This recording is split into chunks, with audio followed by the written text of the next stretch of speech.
Hello, everyone. I hope you guys are having a wonderful day, and this is going to be the market recap for the week beginning of September 11th. So, just to start off, we could see that today on Friday we actually had a pretty significant down day today, and not just that, it came in on high volume as well. So again, the volume was at 111 million shares. That is high volume selling in my opinion. Obviously, it's option X this week, so it's supposed to be at a bit of a neutral week. And just looking at the weekly, I mean, like, it's a little bit more down than neutral, if I were to say, down about the 1%. But again, we'll have to see as we go into the later half of September. I am expecting more downside in the S&P 500. We could just take a look at Market Cipher right now. So just looking at the daily time frame, looking at that green money flow, it is really starting to get close to that zero line. It's curving up nicely at the moment, but today's down day is definitely going to shift the dual band strength index on the next candle open, which is going to be Monday.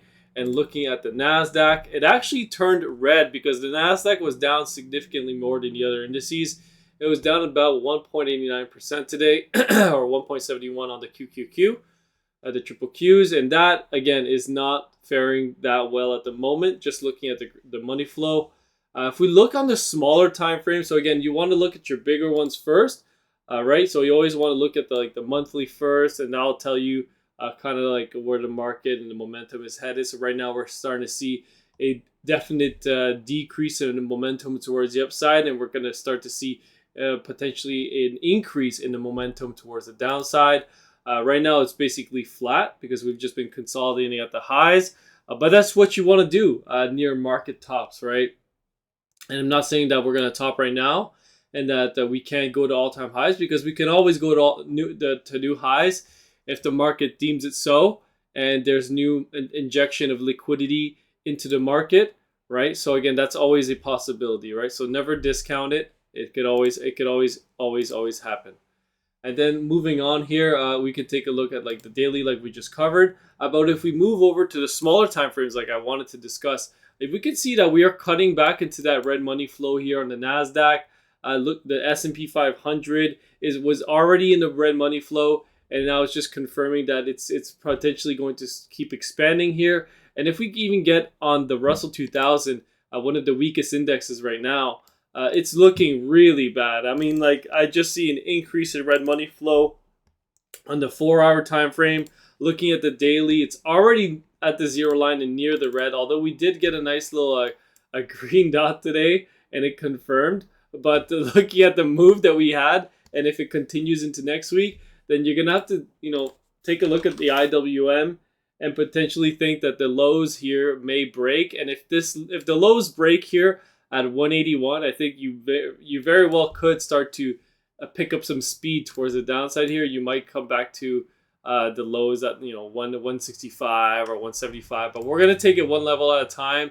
The next level after that would probably be 180, right around here. And if it can't hold that, then you're gonna start to sell off some more. But again, I'm seeing some really big shifts in the market at the moment, and looking at our Elliott wave indicators on the monthly on the S&P 500, I'm pretty confident that we are going to get a B wave top this month or October or in the coming months, and that we may potentially start to see our next leg continue down here.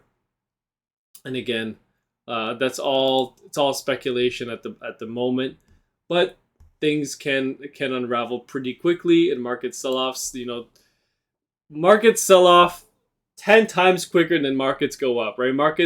When markets move up, it takes months and weeks, and it takes forever, right? But if market sells off, it could take only a couple of days to destroy all of those gains, right? As we can probably tell here, if the market were to come crashing down in 3 days, right? Just gap down, gap down, gap down. You're gonna erase, like, how many months is this? Like 137 days. Like you're gonna take out like 6 months worth of like upside here.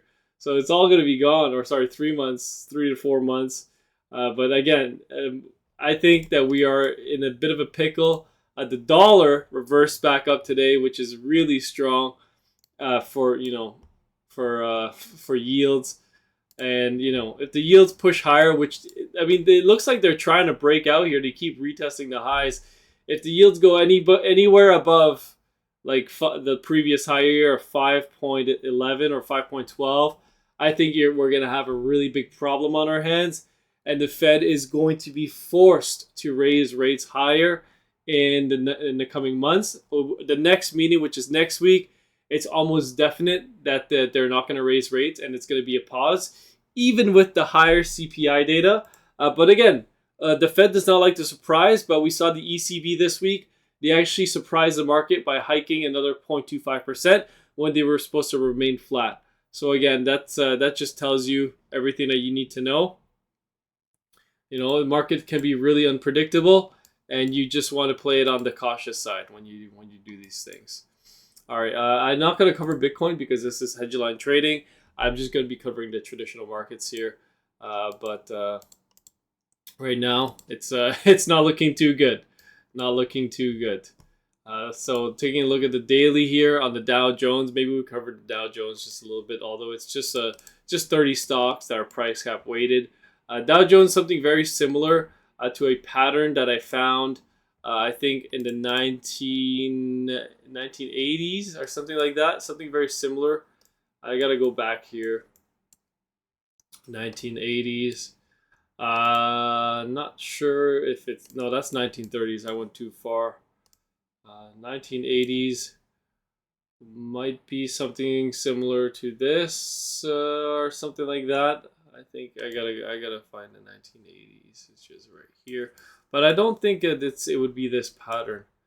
Anyways, it's essentially an ABC pattern. It's exactly like the S&P 500, but I thought that it matched pretty nicely with the pattern that we saw before, and I think this is going to be an extended B wave, and then it's going to start to come back down in a monthly pattern, right? Exactly like this. So I think basically all the indices are doing something very similar, but the ones at risk for the biggest sell-offs would probably be the IWM, the triple Qs, and I'm probably going to be like the S&P 500 as well. I think the Dow Jones might do a little bit better, although it could sell off just as hard because it's 30 stocks. So again, if those stocks start to implode, then this can sell off much harder. But the S&P 500 and the triple Qs is basically all tech, and if rates go any higher than this, then tech is going to be in a lot of trouble. And right now, if we just take a look at the tech sector this week, I mean, the Nvidia, and I mean, it was all going well until Friday, right? Friday came, and Nvidia was down more than 3.5%. It closed to new lows, and you're hearing a lot of stuff about them doing fraud with their earnings, although I don't see the benefit of them doing that or any concrete facts following it. But again, if it ever comes to light that we're actually doing this, then you're going to have a really big problem in Nvidia. And this is going to start to come back down like you wouldn't believe. And our shorts are going to play out, right? And you can see that AMD today was getting a big sell-off, down 4.82%. Taiwan Semiconductors confirming today that they were doing chip equipment stuff. They were doing like a reduction in their manufacturing or something because Apple orders are starting to diminish significantly. You can see that Apple again down as well today. It needs to hold 173. If it goes anything below that, I think you're going to come back down and you're going to retest this 200-day moving average, and at which point you're going to have major support as well at 158. So again, Apple can go lower, right? Just because it's a great name, it doesn't mean that it can't go lower, right? You just want to look at the chart. And right now, a lot of these charts are starting to look pretty grim and ugly. I don't like what I'm seeing right now in these stocks, and it's looking pretty bad. But again, the market can be supported with the Fed printing money. Although right now we're starting to see some of that dry up. We probably need another bank to collapse to find. That would be probably another bullish event if they were to provide liquidity to the banks that are failing. But we'll have to see. We'll take it day by day, step by step, and trade by trade. Okay, so if you guys want to get up to date, just go to Stock Trades or the Google Sheet Tracker, and you'll get access to all my trades there.